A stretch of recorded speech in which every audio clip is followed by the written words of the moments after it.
This postseason has been so mind-numbingly boring that I didn't even finish watching the Western Conference Finals because there was just nothing left to be curious about. I spent a good 3 years waiting on the Spurs and Warriors playoff series to happen, only for it to end a little over halfway into Game 1, and that's pretty tragic for NBA fans in general. But on the East side, things turned out surprisingly okay to this point. Game 1 and 2 almost made me quit watching the playoffs as a whole, but in Games 3 and 4, Boston at least fought with some heart, and truth be told, that's really all I was looking for. So by the time this video goes up, we'll probably have already gotten confirmation of part 3 for the Warriors and Cavs, and since that's likely, I thought I'd go ahead and make a video detailing what you might expect in this final series. What's up NBA fans, Dom2K on the mic, and back when I did my Western Conference prediction video, I called the Warriors to beat the Cavaliers in 5 games. Obviously since the playoffs have started, I'd be surprised if that prediction became a reality, and because the 2017 playoffs have been so damn terrible, I'm actually hoping I was wrong. See, when I made that prediction, the Cavaliers were showing zero interest in any kind of defense, they were losing games, and even though they had the talent to make an interesting series, I just didn't see them doing well against a Golden State team that can put so many points on the board so quickly. And then the playoffs happened. Now, it's not like I didn't know the Cavs were going to improve for the playoffs. As a matter of fact, you can watch my video about the pattern LeBron-led team show to see that I kind of predicted this happening. However, I'd be lying if I said I thought they were going to embarrass teams the way they did in the last 2 rounds. First off, let's just look at some facts. The Cavaliers and Warriors ironically host the best field goal percentage of any team in the playoffs at exactly 50.2% at this time. This will likely change by a few percentage points after Cleveland finishes the Boston series, but the difference is kind of irrelevant.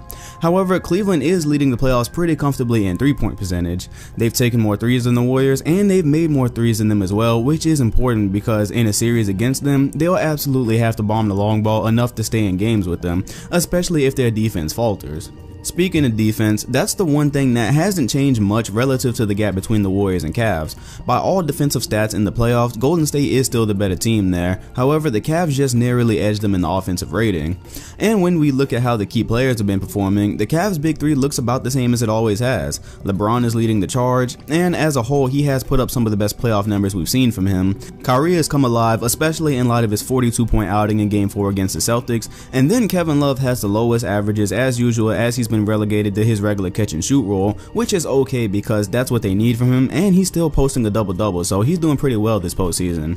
On the other side, Steph and KD are leading the way as expected, and they're going to become the first pair of teammates to ever enter the NBA Finals averaging 25 plus points a game, so Cleveland obviously has their hands full there.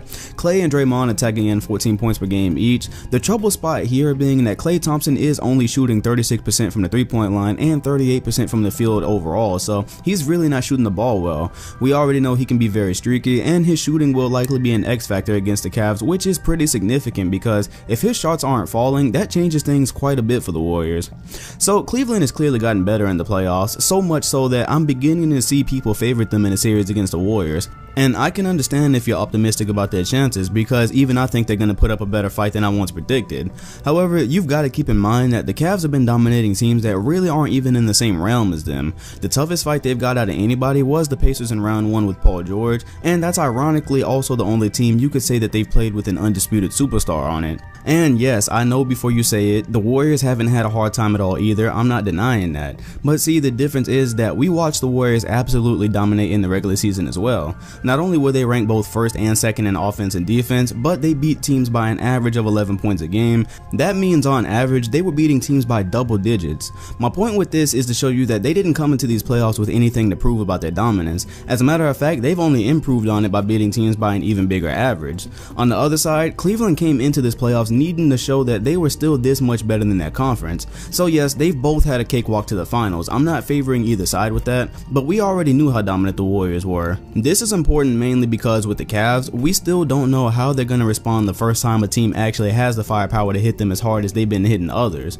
Right now, they can get away with giving the Celtics some open perimeter shots. They were able to get away with constantly crowding DeRozan and Lowry because none of their teammates get hit an open shot. But when the Warriors come to town, what's the plan here? It's not like you can follow Steph or KD around with multiple guys just to leave Klay Thompson open. Draymond Green requires defensive attention because he's got multiple ways to make plays. Overall, I think we're all aware that there's really really not a great plan to defend the Warriors other than to hope they miss shots. This is part of what was happening in game 1 against the Spurs before Kawhi went out. Shots weren't falling and the game was going at a slow pace because with Kawhi in the offense, they really couldn't stop them from scoring.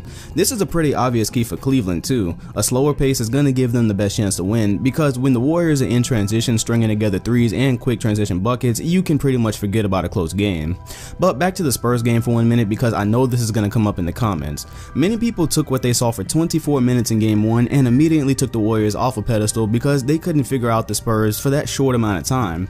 I think this was partly because it had been so long since anyone seen the Warriors get punched in the mouth that there was a bit of an overreaction from people who hated them to begin with. But that game just made me stick harder to what I thought in the first place. The Spurs were gonna push the Warriors against the wall and probably take the series to 6 games with Kawhi Leonard healthy.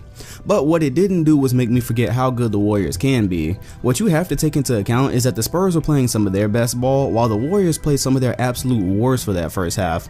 So what you've got to ask yourself, if you're willing to be unbiased, is were the Spurs really going to win that series if the loss of one player caused them to lose a 20-point lead that quickly? Yes, he was their best player, but a lead that big blown that fast has to warrant the question of how far this team could have actually gone in that series. The reason I'm bringing this up is because I already see the argument against the Warriors that they went down 20 points to the first true test they had in the playoffs. I'm just trying to remind everybody it's not a good strategy to base everything off of one half of basketball, especially not when you know this team is way better than what they showed there. That being said, it's true the Warriors haven't been tested yet, so this goes for them too. When they go up against the Cavs, that's going to be their first true test in the playoffs, as well, assuming nobody gets hurt early on. The only difference is that we know Golden State's defense can function at a championship level, and for the Cavs, this late into the playoffs, I'm still questioning if their defense has that gear to contain Golden State. I noticed in the Boston series that they're giving up a lot of open shots, and in games 3 and 4, the action that Stevens had them running was really giving the Cavs trouble. Now, I'm assuming it's part of the game plan to nudge Boston towards further shots since they don't have a bunch of dead-eye shooters that can burn them from there, but I'm still not 100% sure about that. This goes back to what I was saying earlier, where it could also be that Cleveland's defense is as average as it was in the regular season, and when Marcus Smart, Avery Bradley, and Jay Crowder turns into Steph Curry, Klay Thompson, and Kevin Durant, I very much worry about Cleveland's ability on the defensive end. There's really going to be a lot of X factors in this series as well. Both teams are making good uses of their benches. The Warriors have even put JaVale McGee to work, and being that he's actually a pretty agile big man, he's been able to put in work against smaller lineups. On Cleveland's side, their bench is going to need to be red hot from the 3-point line to keep things as close as possible. The addition of Korver should prove vital in this series because they're going to want the floor spread as far as possible so LeBron has as much room as he can to get to operate. We know nothing in Cleveland's offense is going to work without him. And that's another thing I want to mention. As much as Cleveland fans should be up at night thinking about how the team is going to stop Golden State, Warriors fans should also be thinking up how they're going to stop Cleveland. Remember, they have been the hottest team in the postseason, and it's not like Kyrie Irving and LeBron James aren't just as hard to guard as any other Warriors best players. That and Cleveland has had an knack for getting their role players great luck, so both sides are pretty loaded. Finally, there's one aspect of the finals that nobody really takes into account, and that's the mental aspect, which has proved to be extremely important in past years. I'm not one of the people who says Curry plays terrible in the finals because his final stats aren't actually terrible at all. But when you look at the 2015 finals, where you can say Curry was fully healthy, it did take him some effort to finally shake free of Matthew Dellavedova, who was clearly giving him problems. In the end, that series took a bit longer than it should have because of it, and when you compare how Steph Curry, how confident he looked on the floor to how he looked in the season, there was definitely a bit of a difference there.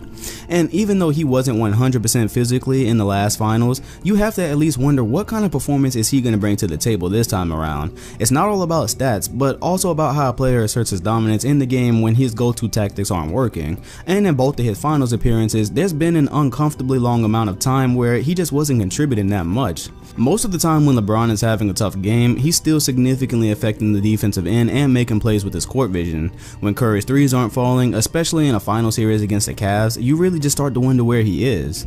Meanwhile, we know there's not even a question of what James is going to bring to the table for the finals. Not only is he going to lead the pack, but statistically, he's one of the best ever on this stage. And I said this last year and I'll say it again. If all you're asking LeBron to do is be great enough to win 4 games, your team always has a chance. Out of all the finals he's been to, the only one you can say that he just mentally wasn't there at all was the 2011 finals, but in every other time, he's really given his team a good chance to win.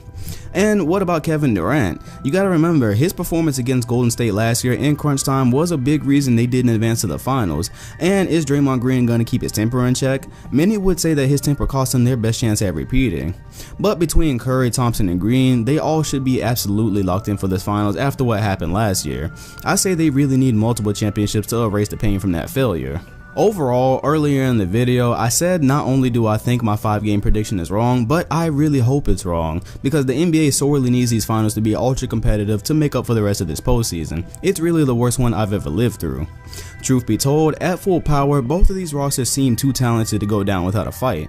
No one in their right minds would bet on Golden State losing in 5, but when Cleveland's clicking on offense, it gets hard to imagine that they'd lose in 5 either. That's a lot of talent on one team to lose a series that quickly, and the way they've been shooting, I just kinda doubt it happens. So as far as what they expect, look, nobody ever knows exactly what a series like this is going to be like until the two teams get on the floor together. Last season, I didn't expect the Warriors to take a 3-1 lead by an average of 20 points a game when they were healthy, and I didn't expect 6 blowout scores in the series overall. So this series could really go either way. Golden State could dominate it like many were saying earlier in the season, or the NBA gods may decide to stop hating us and the series might be 6 or 7 nail biters like we had on Christmas Day. I'm personally praying for duplicates of Christmas Day because the playoffs only come once a year, and as of right now, they have not been worth the wait. And yeah, while we're on the topic of waiting, we've waited a long 10 months for this rematch. We knew it was going to happen the minute Durant signed with the Warriors last July, and my plea to Cavaliers and Warriors supporters, if everyone is healthy in this series, please don't go into the summer making excuses for your loss. Both of these teams are incredibly talented. LeBron made sure the Cavs roster was retooled enough to compete with the Warriors, and now we've got two juggernauts in the playoffs that really have no legitimate excuses when either of them loses. So enjoy this series, and whichever side loses, just take it like a man, for fuck's sake. Anyways, those are my thoughts on part 3 of the Warriors and Cavaliers finals. Hopefully it's a close one. I'd love to know what you guys think is going to happen, so you can drop your predictions below. You can also say why you think it's going to happen, like I kind of said in this video. If you enjoyed it, like, comment, and subscribe, and make sure to hit the bell next to my name so you get notifications on the rest of my videos. I'm Dom2K, and I'll see you guys on the next one. Thanks for watching.